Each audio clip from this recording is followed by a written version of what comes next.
Hello guys, मैं अमृत नए video में आपका स्वागत करता हूं। इस वीडियो के माध्यम से मैं आपको बताता हूं कि मॉर्गेज लोन क्या है और उसमें हमारी एलिजिबिलिटी क्या रहेगी और हमें कितना लोन मिल सकता है। तो गाइस, मॉर्गेज लोन वैसी प्रॉपर्टी जो आपको या आपके पेरेंट्स को बिलोंग करती है या उनके नाम से है, उस प्रॉपर्टी के अगेंस्ट आप लोन लेने जा रहे हैं और अभी करंट सिनेरियो में उस प्रॉपर्टी पे कोई दूसरा लोन नहीं है। एज ऑन डेट वो लोन फ्री है।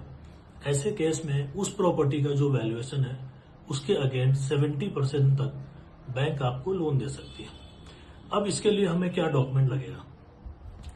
अगर हम सैलरीड पर्सन है तो इस केस में हमें फोटो, पैन कार्ड, आधार कार्ड, 3 महीने का सैलरी स्लिप, 6 मंथ का स्टेटमेंट, कंपनी की आईडी,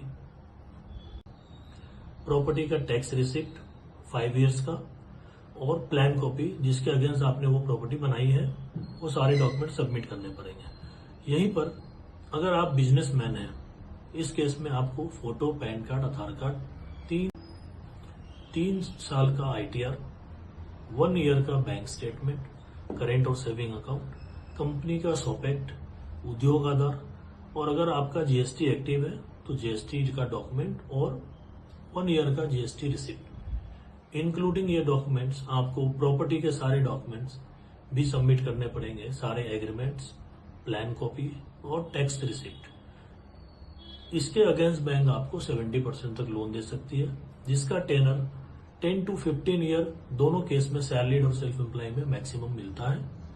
और इसका जो रेट ऑफ इंटरेस्ट है वो 930 से स्टार्ट हो जाता है, जो कि 14 से 15% तक जाता है, सब्जेक्ट टू प्रॉपर्टी। तो गाइज, इसके अलावा अगर आपको कोई भी इंफॉर्मेशन मॉर्गेज लोन के रिलेटेड चाहिए तो आप मुझे मैसेज या ईमेल करें। मैं आपको एज सुन एज पॉसिबल इसका डिटेल देने की कोशिश करूंगा। मिलते हैं नई वीडियो में। Thank you so much.